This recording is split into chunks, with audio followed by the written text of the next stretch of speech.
चलिए नमस्कार दोस्तों, स्वागत है आप सभी का आपके अपने YouTube channel Gangotri GS academy में। मैं गौतम कुमार आप सभी का स्वागत करता हूं। एक बार पुनः करंट अफेयर्स के इस सेशन में आपका स्वागत है। आशा करते हैं कि आपकी तैयारी ठीक ठाक चल रही होगी और आप सभी कुशल मंगल से होंगे।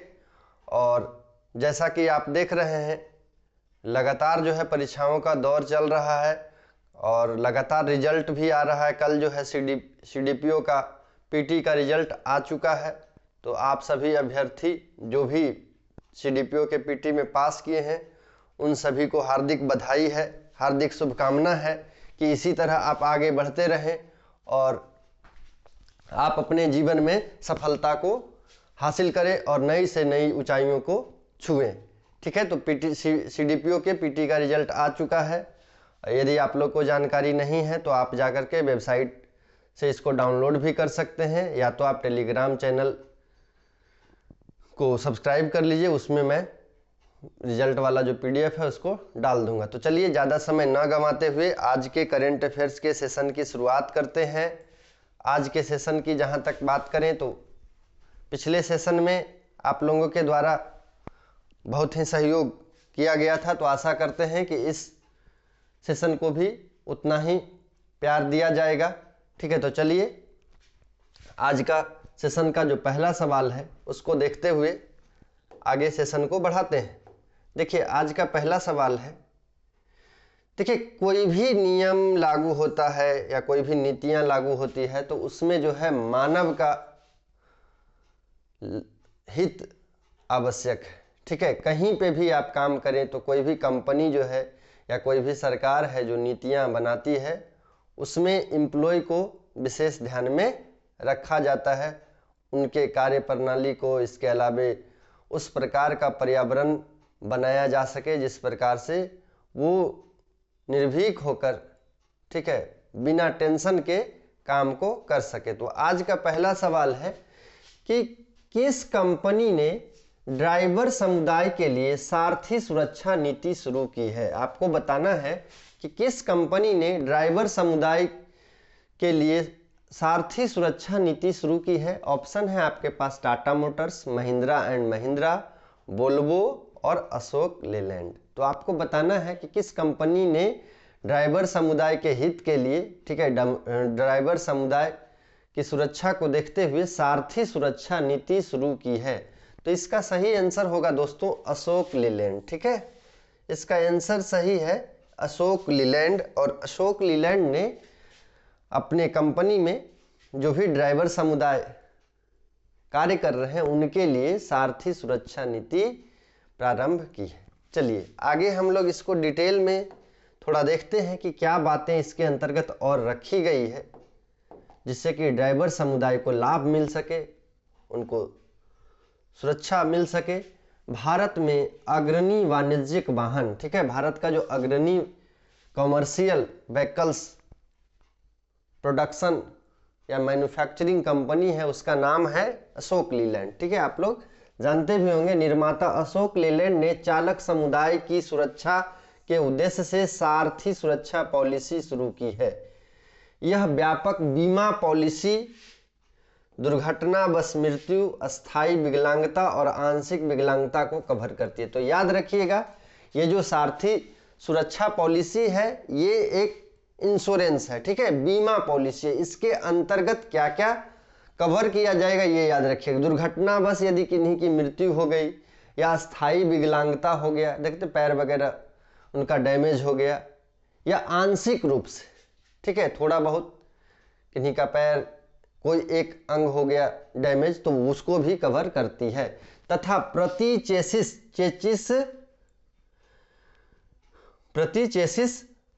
10 लाख रुपए तक की सुरक्षा प्रदान करती है। ठीक है, 10 लाख रुपए की सुरक्षा प्रदान करती है यह पॉलिसी। यह पॉलिसी अशोक लेलैंड की चालकों की सुरक्षा और कल्याण के प्रति प्रतिबद्धता को दर्शाती है तथा परिवहन क्षेत्र के विकास और वृद्धि के इसके समर्पण को दर्शाती है। तो यह जो पॉलिसी है ये बताती है कि अशोक लेलैंड जो है अपने चालकों के प्रति या अपने एम्प्लॉय के प्रति कितना प्रतिबद्ध है, उसके सुरक्षा को लेकर के कितना वह जागरूक है और उसके कल्याण की भावना को दर्शाती है। ठीक है, तो चलिए अगला सवाल हम लोग देखते हैं।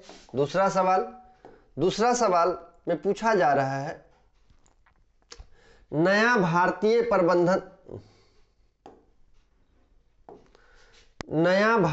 प्रबंधन संस्थान IIM कहाँ स्थापित किया जाना प्रस्तावित है। आपको बताना है नया भारतीय प्रबंधन संस्थान IIM कहाँ स्थापित किया जाना प्रस्तावित है। आपके पास ऑप्शन है बिहार, असम, महाराष्ट्र, उत्तर प्रदेश। तो बताइए दोस्तों कि नया IIM की स्थापना की बात की जा रही है, वो किस राज्य में स्थापित किया जाएगा। तो इसका सही आंसर है असम। ठीक है, सही आंसर है इसका असम। असम में नया IIM की स्थापना, इंडियन इंस्टीट्यूट ऑफ मैनेजमेंट की स्थापना किया जाना है। चलिए इसको डिटेल में देखते हैं। देखिए, असम के कामरूप जिले में कहाँ पे स्थापित किया जाएगा, तो याद रखिएगा असम के कामरूप जिले में। ठीक है, असम के कामरूप जिले में नए भारतीय प्रबंधन संस्थान IIM की स्थापना प्रस्तावित है।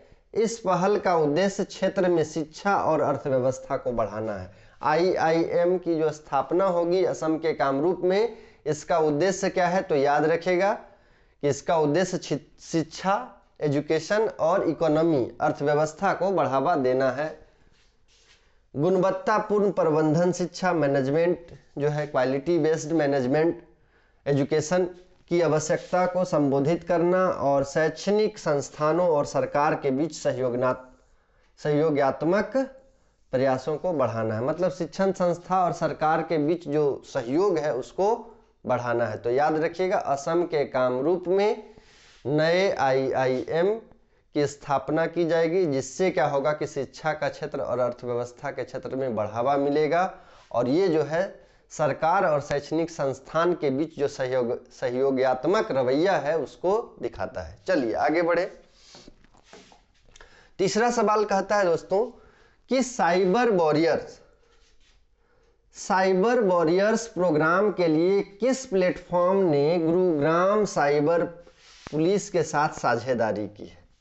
तो आपको बताना है साइबर वॉरियर्स प्रोग्राम के लिए किस प्लेटफॉर्म ने गुरुग्राम साइबर पुलिस के साथ साझेदारी की है। ऑप्शन है MPL, Dream11, यूपी और रेल का इंजन। तो इसका सही आंसर होगा दोस्तों यूपी। यूपी के बारे में आप लोग जानते हैं, ऑनलाइन लूडो प्लेटफॉर्म है। ठीक है, ऑनलाइन लूडो प्लेटफॉर्म है। तो यूपी ने साइबर वॉरियर प्रोग्राम के लिए गुरुग्राम साइबर पुलिस के साथ साझेदारी की है। तो इसका सही आंसर यूपी है। ठीक है, चलिए आगे हम लोग देखते हैं। भारत के सबसे बड़े कौशल आधारित लूडो प्लेटफॉर्म, अभी आपको मैंने बताया कि लूडो प्लेटफॉर्म है यूपी। यूपी ने साइबर वॉरियर्स प्रोग्राम के लिए गुरुग्राम साइबर पुलिस के साथ सहयोग किया है, जिसका उद्देश्य साइबर सुरक्षा में प्रशिक्षुओं को प्रशिक्षित करना है। ठीक है, तो इसका उद्देश्य क्या है, तो साइबर सुरक्षा में जो भी जागरूकता लाना है, उसको लोगों को जागरूक करना है। इसके अलावा प्रशिक्षुओं को प्रशिक्षित करना है। ठीक है, साइबर क्राइम के बारे में बताना है, साइबर सुरक्षा के बारे में बताना है। यह पहल जिम्मेदार डिजिटल नागरिक को बढ़ावा देने और तेजी से डिजिटल होती दुनिया में साइबर खतरों से निपटने के महत्व को रेखांकित करती है। मतलब यह जो पहल है डिजिटल नागरिकता को बढ़ावा देना है, नागरिकों को ये बताना है कि डिजिटल जो है लेन देन आप करें, जिससे आपका समय भी बचेगा। ठीक है, इसके अलावे उससे क्या आपका हानि हो सकता है, किस प्रकार से आप डिजिटल क्राइम से, साइबर क्राइम से बच सकते हैं, क्या नहीं करना है, वो भी आप इसके अंतर्गत बताया जाएगा। तो याद रखिएगा ये जो डिजिटल पहल है उसी के अंतर्गत ऐसा बताया गया है कि नागरिकों को डिजिटल लेन देन के बारे में बताना है। इसके अलावा कैसे आप साइबर क्राइम से बच सकते हैं।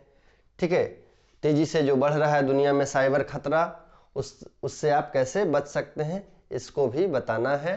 तो ये याद रखिएगा कि कौशल आधारित लूडो प्लेटफॉर्म यूपी ने साइबर वॉरियर्स प्रोग्राम के लिए गुरुग्राम साइबर पुलिस के साथ सहयोग किया है। चलिए आगे का सवाल हम लोग देखते हैं। चौथा सवाल क्या कहता है? चौथा सवाल, इसरो के प्रवाह सॉफ्टवेयर का मुख्य उद्देश्य क्या है? आपको बताना है। इसरो के बारे में आप लोग जानते होंगे। ISRO Indian Space Research Organisation के बारे में आप लोग जानते हैं। लगातार जो है भारत के लिए नई नई ऊंचाइयों को छू रहा है, ठीक है, और नए नए कृत्रिम उपग्रहों का प्रक्षेपण कर रहा है, ठीक है। तो इसरो के प्रवाह सॉफ्टवेयर का मुख्य उद्देश्य क्या है आपको बताना है। ऑप्शन है आपके पास उपग्रह संचार, मौसम की भविष्यवाणी, वायुगतिकीय विश्लेषण और अंतरिक्ष की खोज। तो आप बताइए कि इसरो प्रवाह सॉफ्टवेयर का मुख्य उद्देश्य क्या है? इसरो के प्रवाह सॉफ्टवेयर का मुख्य उद्देश्य क्या है? तो इसका सही आंसर है वायुगतिकीय विश्लेषण, ठीक है। सही आंसर क्या है? वायुगतिकीय विश्लेषण। तो इसरो के प्रवाह सॉफ्टवेयर का मुख्य उद्देश्य है वायुगतिकीय विश्लेषण। चलिए आगे इसका विश्लेषण करते हैं, ठीक है, कि इसके अंतर्गत क्या किया जाना है। चलिए, विक्रम साराभाई अंतरिक्ष केंद्र BSSC, ठीक है,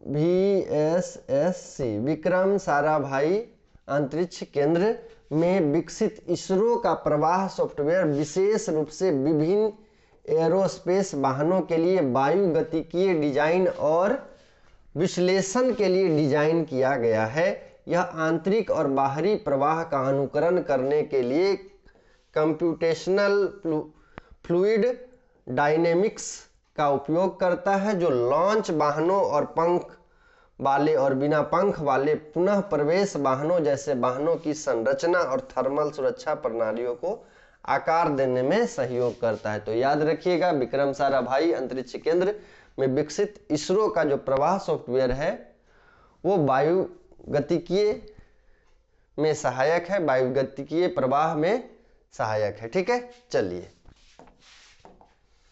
आगे बात करते हैं। 5वां नंबर सवाल, चीन की सहायता से पाकिस्तान द्वारा प्रक्षेपित पाकसैट MM-1 उपग्रह का मुख्य उद्देश्य क्या है? ठीक है, पाकिस्तान जो है चीन की सहायता से एक उपग्रह लॉन्च किया है, ठीक है, प्रक्षेपित किया है, जिसका नाम है पाकसैट MM-1।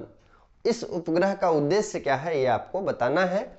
आपके पास ऑप्शन है इंटरनेट कनेक्टिविटी और संचार, कृषि विकास, मौसम की भविष्यवाणी और रक्षा प्रौद्योगिकी। तो आपको बताना है कि पाकिस्तान चीन के साथ मिलकर एक उपग्रह प्रक्षेपित किया है जिसका नाम है पाकसैट MM-1। उसका उद्देश्य क्या है? तो इसका सही आंसर होगा इंटरनेट कनेक्टिविटी और संचार, ठीक है। पाकसैट MM-1 का मुख्य उद्देश्य है इंटरनेट कनेक्टिविटी और संचार, ठीक है। चलिए आगे इसको देख लेते हैं डिटेल में। चीन की सहायता से पाकिस्तान द्वारा प्रक्षेपित पाकसैट MM-1 उपग्रह का प्राथमिक उद्देश्य पूरे देश में इंटरनेट कनेक्टिविटी और संचार सेवाओं को बढ़ाना है, ठीक है। तो मुख्य उद्देश्य क्या है? इंटरनेट कनेक्टिविटी और संचार सेवाओं को बढ़ाना है। इस उपग्रह का उद्देश्य इंटरनेट सुविधाओं, टेलीविजन प्रसारणों, सेलुलर फोन सेवाओं और ब्रॉडबैंड कनेक्टिविटी सहित विभिन्न संचार चैनलों को बेहतर बनाना है, जिससे डिजिटल बुनियादी ढांचे और संचार नेटवर्क की उन्नति में योगदान मिलेगा। तो याद रखिएगा, पाकसैट MM-1 का मुख्य उद्देश्य इंटरनेट कनेक्टिविटी और संचार सेवाओं को बढ़ाना है। ये जो उपग्रह है वो पाकिस्तान चीन के साथ मिलकर प्रक्षेपित किया है, ठीक है। चलिए अगला सवाल, छठा सवाल क्या कहता है? देखिए छठा सवाल, हिंदी साहित्य भारती पुरस्कार से किसे सम्मानित किया गया है? आपको बताना है हिंदी साहित्य भारती पुरस्कार से किस व्यक्ति को सम्मानित किया गया है। ऑप्शन है आपके पास कबीर सिंह, तपन बंदोपाध्याय, बसु भाई और कृष्ण प्रकाश। तो आपको बताना है कि हिंदी साहित्य भारती पुरस्कार से किसे सम्मानित किया गया है। तो इसका सही आंसर है कृष्ण प्रकाश। ठीक है, कृष्ण प्रकाश जी को हिंदी साहित्य भारती पुरस्कार से सम्मानित किया गया है। आगे इसको डिटेल में थोड़ा देख लेते हैं। आइए, मुंबई पुलिस की विशेष आतंकवाद निरोधी टीम फोर्स 1 का नेतृत्व करने के लिए प्रसिद्ध कृष्ण प्रकाश को प्रतिष्ठित हिंदी साहित्य भारती पुरस्कार से सम्मानित किया गया है। तो याद रखिएगा कि ये जो हिंदी साहित्य भारती पुरस्कार से किसे सम्मानित किया गया है, तो कृष्ण प्रकाश को सम्मानित किया गया है। क्यों किया गया है, तो फोर्स 1 का नेतृत्व करने के लिए। ठीक है, फोर्स 1 का नेतृत्व करने के लिए, और जो फोर्स 1 है वो क्या है, तो मुंबई पुलिस की विशेष आतंकवादी निरोधी टीम है।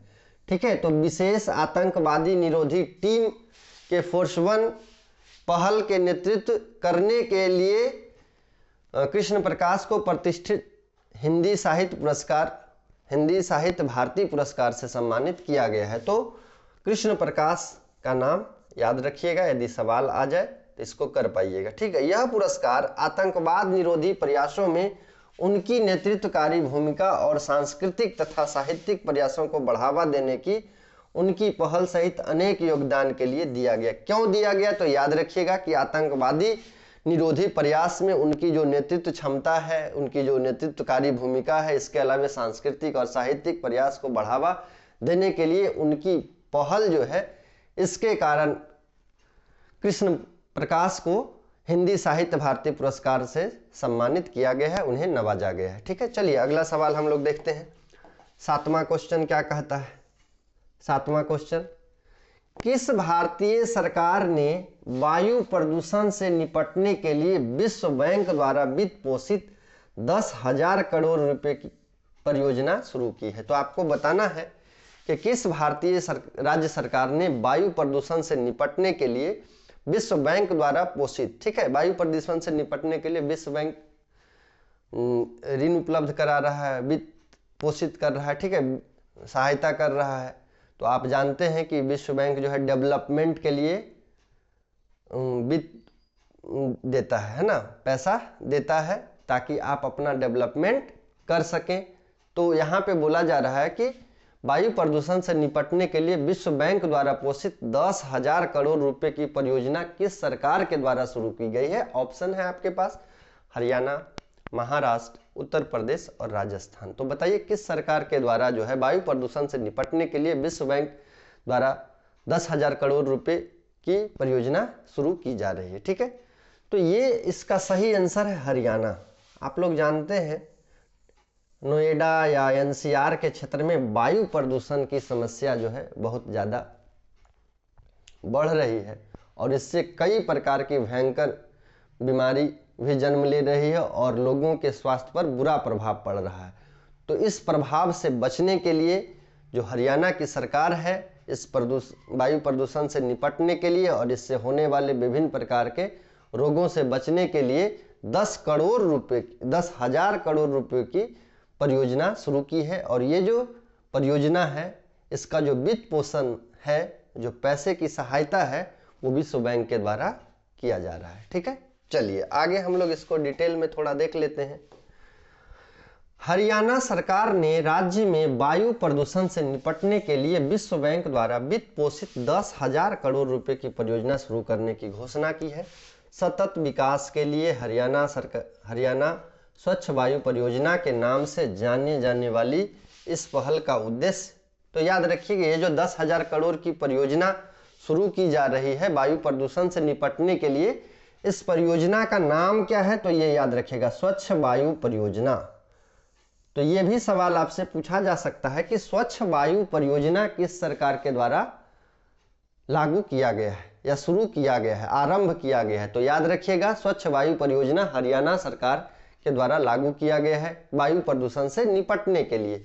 अब इस पहल का उद्देश्य क्या है, राष्ट्रीय राजधानी क्षेत्र एनसीआर के जिलों में वायु प्रदूषण की समस्याओं का समाधान करना। ठीक है, उद्देश्य क्या है, अभी मैंने आपको बताया कि नोएडा हो या एनसीआर हो, इसमें वायु प्रदूषण की समस्या बहुत ज़्यादा है, तो उन समस्याओं का समाधान करना इसका उद्देश्य है। और स्वच्छ परिवहन और उद्योग प्रथाओं को बढ़ावा देते हुए निगरानी के बुनियादी ढांचों को बढ़ाना है कि किस प्रकार से वायु प्रदूषण कम हो, इसको भी ध्यान में रखना है। तो याद रखिएगा, स्वच्छ वायु परियोजना हरियाणा सरकार के द्वारा लागू किया गया है, शुरुआत किया गया है। इसके अलावा कितने करोड़ की योजना है, तो 10,000 करोड़ की योजना है। इसका वित्त पोषण कौन कर रहा है, तो विश्व बैंक के द्वारा वित्त पोषण किया जा रहा है।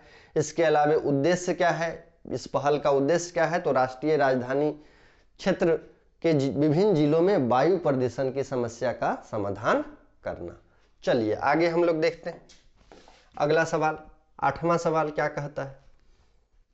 8वां सवाल में पूछा जा रहा है कि किस संगठन ने Garden Reach Shipbuilders and Engineers को अनुसंधान पोत बनाने का ठेका दिया है। तो आपको बताना है कि किस संगठन ने गॉर्डन रीच शिप बिल्डर्स एवं इंजीनियर्स को अनुसंधान पोत बनाने का ठेका दिया है। ऑप्शन है आपके पास HAL, हाल जिसको बोलते हैं, DRDO के बारे में जानते ही होंगे आप, इसरो, और BHEL। तो आपको बताना है किस संगठन ने Garden Reach Shipbuilders and Engineers को अनुसंधान पोत बनाने का ठेका दिया है। HAL, DRDO, इसरो और BHEL। तो इसका सही आंसर क्या होगा, चलिए इसका सही आंसर है, इसका सही आंसर है DRDO। इसका सही आंसर है DRDO। ठीक है, चलिए अगला सवाल। चलिए इसमें सबसे पहले इसके डिटेल देख लेते हैं। DRDO द्वारा Garden Reach Shipbuilders and Engineers को अनुसंधान पोत बनाने का ठेका दिया गया। इस साझेदारी का उद्देश्य भारत की समुद्री अनुसंधान क्षमताओं को बढ़ाना है तथा राष्ट्रीय रक्षा और वैज्ञानिक अनुसंधान पहलों को मजबूत करने के लिए रक्षा संगठनों और जहाज निर्माण कंपनियों के बीच सहयोगात्मक प्रयास को प्रदर्शित करना है। तो याद रखिएगा, DRDO द्वारा Garden Reach Shipbuilders and Engineers को अनुसंधान पोत बनाने का ठेका दिया गया है। उद्देश्य क्या है, इसका उद्देश्य है भारत की समुद्री अनुसंधान क्षमताओं को बढ़ाना। ठीक है, उद्देश्य है भारत की समुद्री अनुसंधान क्षमताओं को बढ़ावा देना या बढ़ाना तथा राष्ट्रीय रक्षा और वैज्ञानिक अनुसंधान पहलुओं को मजबूत करना। ठीक है, राष्ट्रीय रक्षा और वैज्ञानिक अनुसंधान पहलों को मजबूत करने के लिए रक्षा संगठनों और जहाज निर्माण कंपनियों के बीच सहयोगात्मक प्रयासों को प्रदर्शित करना इसका मुख्य उद्देश्य माना जाता है। ठीक है, तो याद रखिएगा किस कंपनी के द्वारा सहयोग किया जा रहा है। ठीक है, गॉर्डन रीच शिप बिल्डर्स एवं इंजीनियर्स और DRDO, याद रखिएगा। चलिए आगे हम लोग देखते हैं 9 नंबर सवाल क्या कहता है। देखिए, भारत का पहला बाघ अभ्यारण्य बायोस्फीयर राजाजी राघाटी बायोस्फीयर कहाँ स्थित है। आपको बताना है कि भारत का जो पहला बाघ अभ्यारण्य बायोस्फीयर राजाजी राघाटी बायोस्फीयर कहाँ स्थित है। ऑप्शन है असम, मध्य प्रदेश, कर्नाटक, उत्तराखंड। तो आपको बताना है कि राजाजी राघाटी जो बायोस्फीयर है, जो बाघ के अभ्यारण्य का बायोस्फीयर है, बाघ अभ्यारण्य है, वो कहाँ स्थित है। तो इसका सही आंसर है उत्तराखंड। ठीक है, राजाजी राघाटी बायोस्फीयर उत्तराखंड में स्थित है। चलिए इसको डिटेल में देखें। भारत का पहला टाइगर रिजर्व बायोस्फीयर। ठीक है, तो आपसे ये भी सवाल पूछा जा सकता है कि भारत का पहला टाइगर बायोस्फीयर रिजर्व कौन सा है। ठीक है, तो भारत का पहला tiger reserve biosphere Rajaji Raghati biosphere RRB Uttarakhand के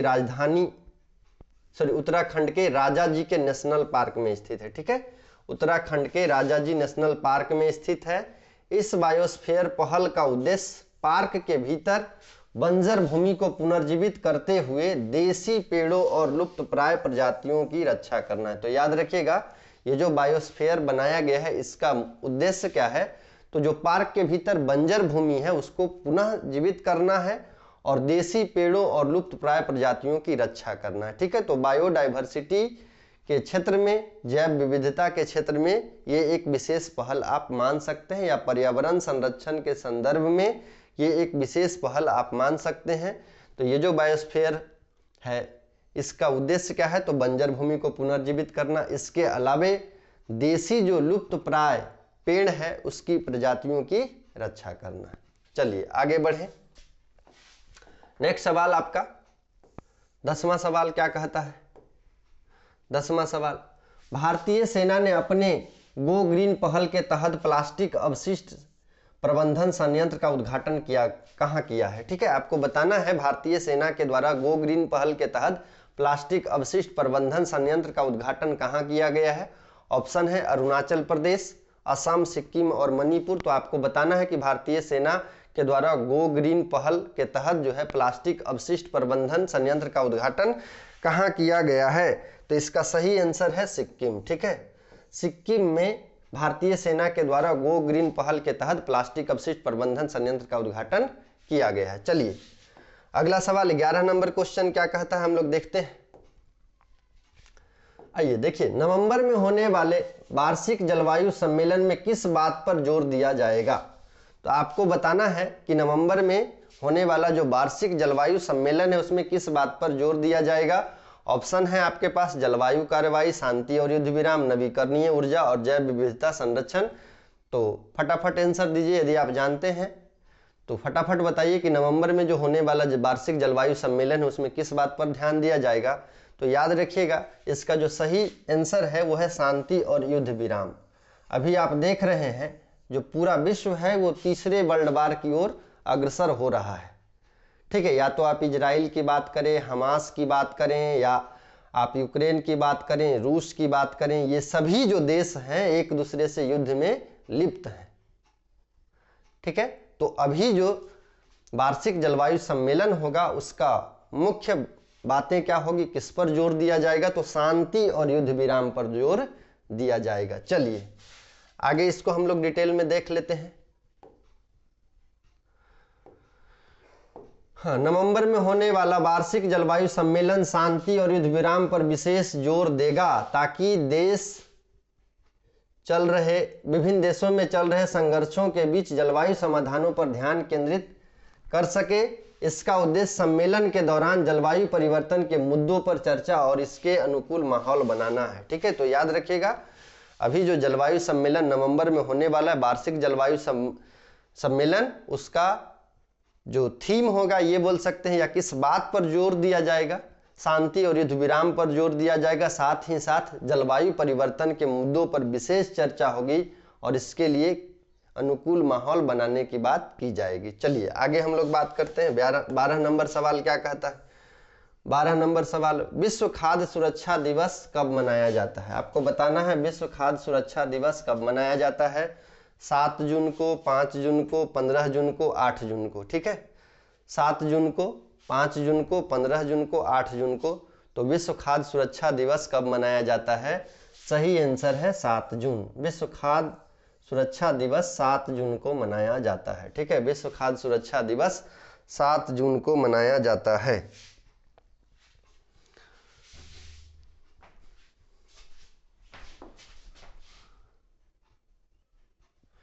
चलिए तो देखते हैं इसको डिटेल में। विश्व खाद्य सुरक्षा दिवस 7 जून को मनाया जाता है।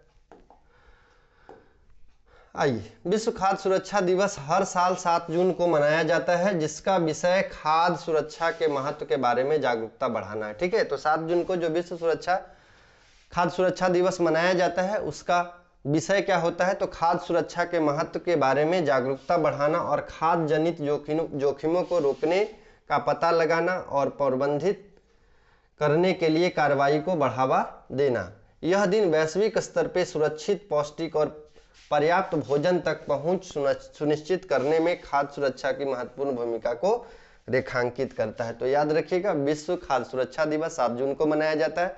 इसका विषय क्या होता है। ठीक है, तो खाद्य सुरक्षा के महत्व के बारे में लोगों को जागरूक करना और इससे होने वाले जो जोखिम है उसको रोकना है। देखते हैं फूड पॉइजनिंग वगैरह भी हो जाता है।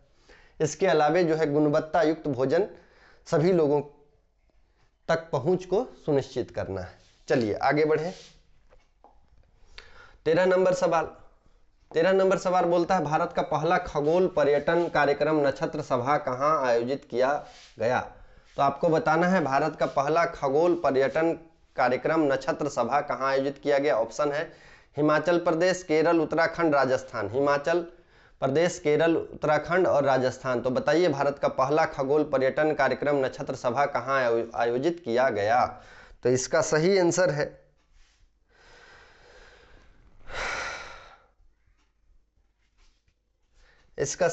है उत्तराखंड। ठीक है, उत्तराखंड में भारत का पहला खगोल पर्यटन कार्यक्रम नक्षत्र सभा का आयोजन किया गया है। चलिए आगे इसको डिटेल में थोड़ा देख लेते हैं। उत्तराखंड सरकार ने 1 और 2 जून 2024 को, ठीक है, कब 1 और 2 जून 2024 को पहाड़ों की रानी मसूरी में, याद रखिएगा पहाड़ों की रानी किसे कहा जाता है, तो मसूरी को कहा जाता है। ये भी सवाल पूछा जा सकता है क्योंकि उपनामों से भी कई बार एग्जाम में सवाल पूछा जाता है। तो पहाड़ों की रानी मसूरी में नक्षत्र सभा नामक भारत का पहला खगोल पर्यटन कार्यक्रम आयोजित किया। इस पहल का उद्देश्य राज्य में खगोल पर्यटन को बढ़ावा देना, खगोल विज्ञान के प्रति उत्साही, साहसी और यात्रियों को उत्तराखंड की प्राकृतिक सुंदरता का आनंद लेते हुए ब्रह्मांड के चमत्कारों को देखने के लिए आकर्षित करना है। तो याद रखिएगा ये जो भारत का पहला खगोल पर्यटन कार्यक्रम ये आयोजित किया गया है मसूरी में। ठीक है, उत्तराखंड में मसूरी में किया गया है। इस पहल का उद्देश्य क्या है, तो खगोल से संबंधित पर्यटन को बढ़ावा देना और खगोल विज्ञान के प्रति उत्साही या साहसी यात्रियों को उत्तराखंड की प्राकृतिक सुंदरता को बताना है, उसका आनंद लेते हुए जो ब्रह्मांड के कई सारे चमत्कारी रहस्य हैं या जो आकर्षण के केंद्र है उत्तराखंड में, उसको प्रोत्साहित करना है। तो याद रखिएगा खगोल पर्यटन, पहला खगोल पर्यटन जो है वो उत्तराखंड के सरकार के द्वारा उत्तराखंड में मसूरी में शुरू किया गया। चलिए आगे हम लोग देखते हैं। आगे देखते हैं 14 नंबर सवाल क्या कहता है। म्यूनिख में ISSF विश्व कप में पुरुषों की 10 मीटर एयर पिस्टल स्पर्धा में स्वर्ण पदक किसने जीता। तो आपको बताना है कि म्यूनिख में जो ISSF विश्व कप में पुरुषों की 10 मीटर एयर पिस्टल स्पर्धा में किनके द्वारा स्वर्ण पदक जीता गया है।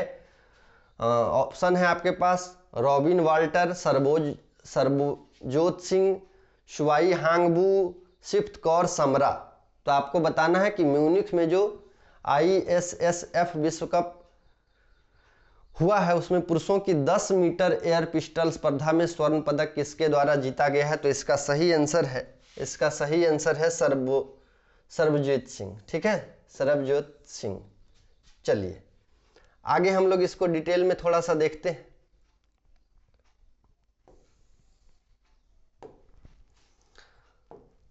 सरबजोत सिंह ने म्यूनिख में ISSF विश्व कप में भारत के लिए पहला स्वर्ण पदक हासिल करके इतिहास रच दिया।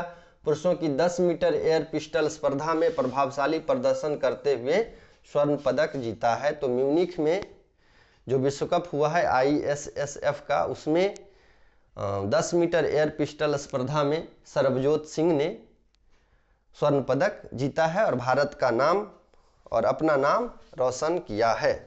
ये याद रखना है आपको। ठीक है, तो ये भी पूछा जा सकता है ISSF विश्व कप में भारत का पहला स्वर्ण पदक किसके द्वारा जीता, ठीक है, किसके द्वारा जीता गया है। तो सरबजोत सिंह का नाम याद रखिएगा। चलिए अगला सवाल हम लोग देखते हैं। आइए 15 नंबर क्वेश्चन क्या कहता है। कौन सी कंपनी श्रीलंका में पवन ऊर्जा परियोजना में $1 बिलियन से अधिक निवेश करने की योजना बना रही है।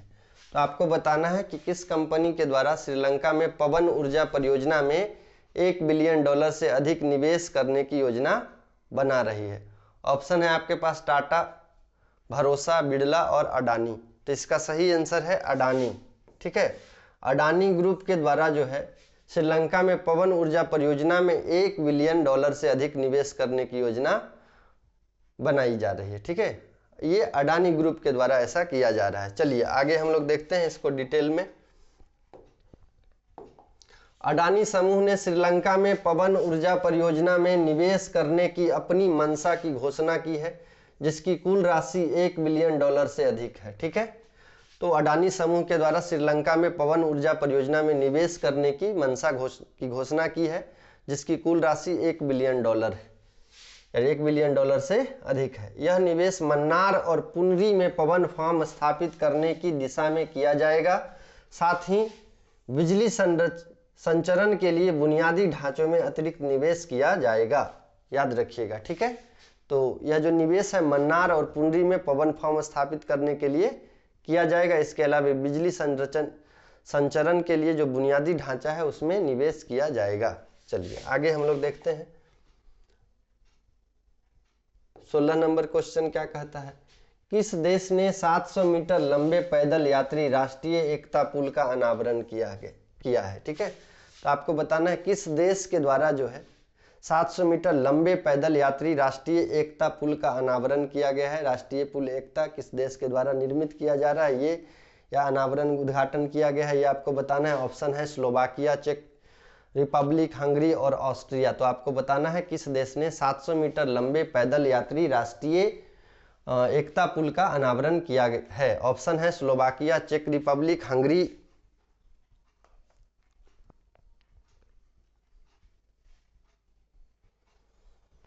Hungary, Austria. ठीक है, तो इसका सही आंसर क्या होगा?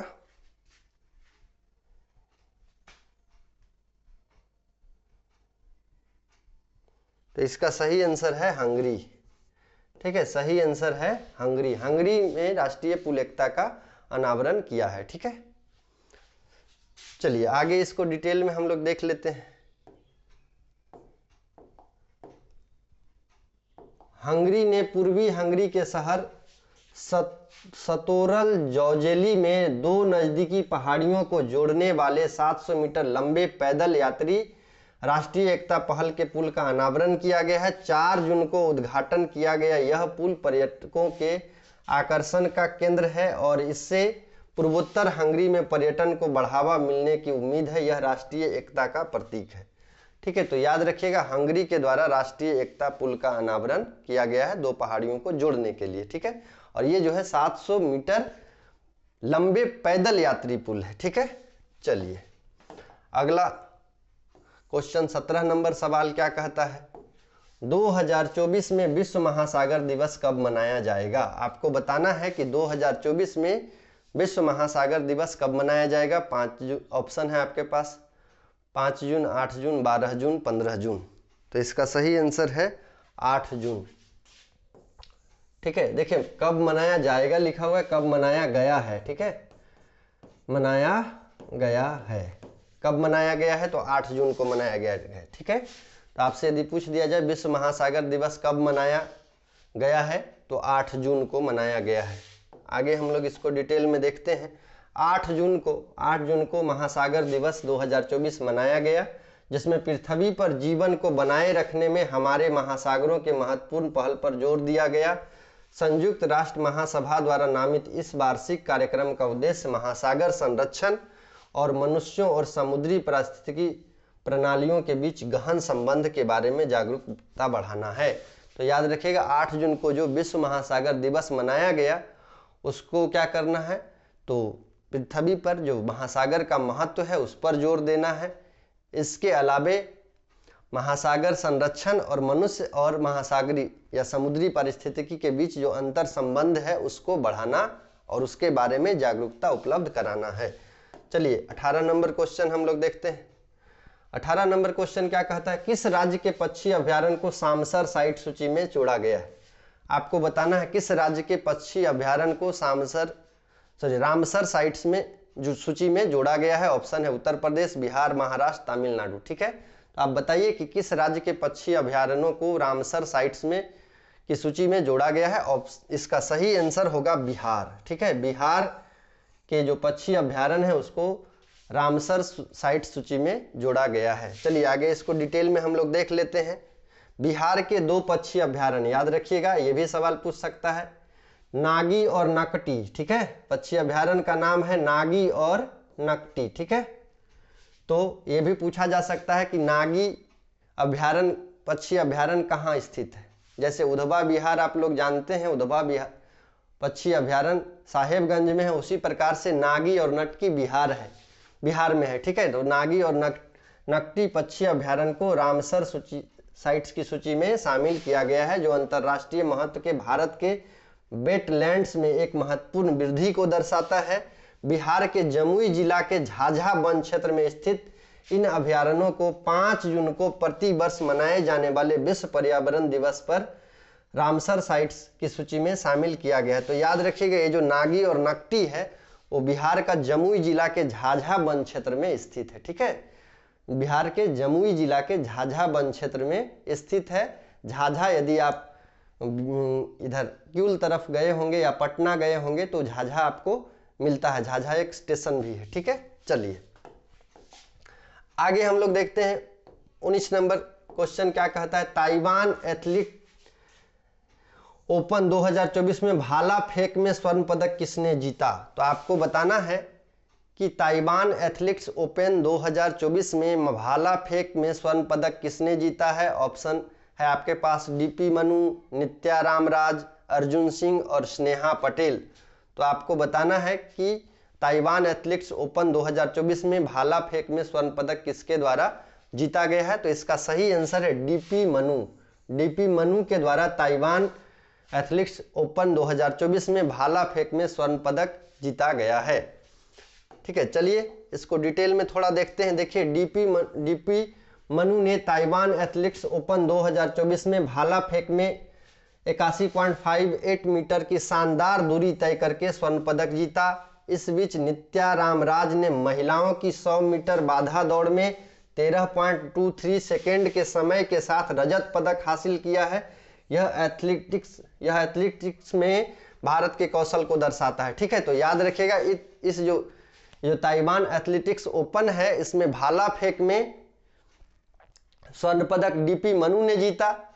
ठीक है, इसके अलावे यहीं पे नित्या रामराज ने महिला की 100 मीटर बाधा दौड़ में रजत पदक हासिल किया है। तो ये रजत पदक भी बोला जा सकता है, स्वर्ण पदक भी आपसे एग्जाम में पूछा जा सकता है। तो रजत पदक जो है वो नित्या रामराज के द्वारा महिलाओं की 100 मीटर की बाधा दौड़ में जीता गया है, जबकि भाला फेंक जो प्रतियोगिता है उसमें डीपी मनु के द्वारा स्वर्ण पदक जीता गया है। चलिए आज का अंतिम सवाल है। जैसा कि आपको पता है कि हर सेशन में मेरे द्वारा 20 सवाल लाया जाता है। तो आज का अंतिम सवाल, स्वास्थ्य एवं परिवार कल्याण मंत्रालय भारत सरकार द्वारा तंबाकू नियंत्रण के लिए ब्रांड एम्बेसडर किसे नियुक्त किया गया है। तो आपको बताना है कि स्वास्थ्य एवं परिवार कल्याण मंत्रालय भारत सरकार द्वारा तंबाकू नियंत्रण के लिए ब्रांड एम्बेसडर किसे नियुक्त किया गया है। ऑप्शन है विराट कोहली, मैरी कॉम, सचिन तेंदुलकर और पीवी सिंधु। तो इसका सही आंसर होगा पीवी सिंधु। ठीक है, पीवी सिंधु को स्वास्थ्य एवं परिवार कल्याण मंत्रालय भारत सरकार द्वारा तंबाकू नियंत्रण के लिए ब्रांड एम्बेसडर नियुक्त किया गया है। इससे पहले जो है ये मैरी कॉम को ये मिलने वाला था, लेकिन मैरी कॉम इस्तीफा दे दी थी। ठीक है, स्वास्थ्य कारणों से। तो आइए, प्रसिद्ध भारतीय बैडमिंटन खिलाड़ी पीवी सिंधु को भारत सरकार के स्वास्थ्य एवं परिवार कल्याण मंत्रालय द्वारा तंबाकू नियंत्रण के लिए ब्रांड एम्बेसडर नियुक्त किया गया। इस नियुक्ति का उद्देश्य तंबाकू के उपयोग के हानिकारक प्रभावों के बारे में जागरूकता बढ़ाना और बच्चों को तंबाकू उद्योग के प्रभाव से बचाना है। ठीक है, तो ये था आज के सेशन का अंतिम सवाल।